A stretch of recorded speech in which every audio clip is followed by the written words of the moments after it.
بسم اللہ الرحمن الرحیم۔ السلام علیکم ورحمۃ اللہ وبرکاتہ۔ رمضان گزر گیا اور اس کے ساتھ ہی یوں لگتا ہے کہ ہماری اطاعت اور فرمانبرداری بھی گزر گئی۔ وہ تمام چیزیں جو ہم رمضان میں بڑے ذوق و شوق سے کر رہے تھے ان کو ہم نے خیر بات کہہ دیا، یہ سوچ کے کہ اب تو رمضان نہیں ہے، اب تو عام دن ہے۔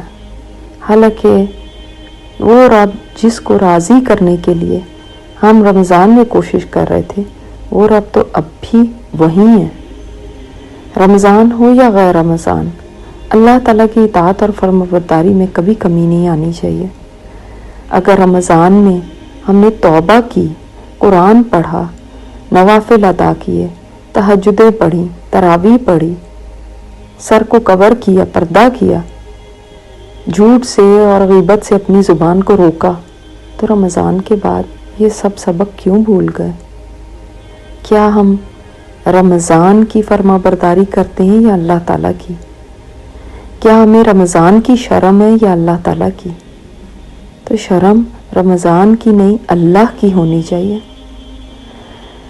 ہم نے بہت ساری توبہ کی اور توبہ کی نشانی یہ ہے، شقیق البلخی فرماتے ہیں کہ انسان پھر ان برے اعمال پر روتا ہے جو ماضی میں ہو گئے اور آئندہ کے لیے ڈرتا ہے کہ کہیں میں دوبارہ اس گناہ میں نہ پڑ جاؤں۔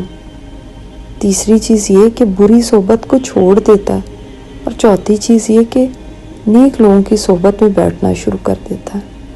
اگر ہمارے اندر بھی یہ چیزیں آئی ہیں تو اس کا مطلب ہے کہ ہماری توبہ واقعی سچی توبہ تھی۔ اور اگر ہمارے اندر یہ کچھ نہیں آیا، نہ تو ہمیں پشیمانی ہو رہی ہے اپنے ماضی کے گناہوں پر، نہ ہمیں آئندہ گناہ کرنے سے ڈر لگ رہا ہے، نہ ہم نے ان صحبتوں کو چھوڑا جن میں بیٹھ کے ہم پہلے بھی وہی گناہ کرتے تھے، نہ ہم نے نیک لوگوں کی صحبتوں کو تلاش کیا، تو پھر ہم نے کون سی توبہ کی ہے؟ اسی طرح قرآن پاک کا پڑھنا، اگر پہلے آدھا گھنٹہ پڑھتے تھے تو اب 5 منٹ پڑھ لیں، لیکن پڑھیں ضرور۔ آپ سوچیں کہ ہمارے اسلاف کیسے قرآن پاک کو پڑھتے، سمجھتے، اس کے پر تدبر کرتے تھے کہ امام ابن رشید رحمۃ اللہ علیہ فرماتے ہیں کہ مجھ سے میرے استاد ابن تیمیہ نے ایک دفعہ کہا کہ بسا اوقات ایک آیت کے لیے میں 100 کے قریب تفاسیر کا مطالعہ کرتا ہوں، یعنی ایک آیت کی تفسیر کرنے کے لیے۔ پھر اللہ تعالیٰ سے دعا کرتا ہوں کہ اے ابراہیم، اے آدم کو سکھانے والے، مجھے بھی سکھا دے۔ کتنا ذوق اور شوق تھا قرآن پاک کو سیکھنے کا، سمجھنے کا، اور حتیٰ کہ یہ حال تھا کہ جب آخری عمر آ گئی امام ابن تیمیہ کی تو فرماتے تھے کہ میں شرمسار ہوں کہ میں نے اپنے وقت کا بیشتر حصہ قرآن مجید پہ تدبر کی بجائے دوسرے علوم پہ صرف کر دیا۔ کتنا زیادہ ان کو، حالانکہ ان لوگوں کی تو ساری زندگیاں ہی دین کی خدمت میں گزری اور تعلیم اور تعلم میں گزری، اس کے باوجود ان کو یہ افسوس تھا کہ میں نے اپنی زندگی قرآن پہ تدبر میں کیوں نہیں زیادہ گزاری اور دوسرے علوم میں نے کیوں پڑھے۔ لیکن آپ دیکھیں کہ رمضان ختم ہوتا ہے اور ہم اور چیزوں میں مشغول ہو جاتے ہیں اور قرآن پاک کو تو بالکل ایک سائڈ پہ رکھ دیتے ہیں۔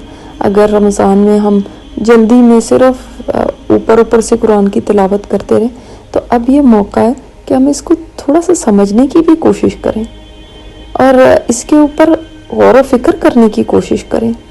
دیکھیں، یہ جو زندگی ہے نا، اس زندگی کی صرف 3 ہی دن ہے۔ ایک وہ دن جو گزر گیا اور آپ کا اب اس کے اوپر کوئی بس نہیں ہے، ایک وہ دن جو کل آنے والا ہے، اس تک ابھی پہنچے ہی نہیں تو پتہ ہی نہیں کہ آئے گا بھی یا نہیں۔ صرف جو آج کا دن ہے نا، یہ ہمارے ہاتھ میں ہے۔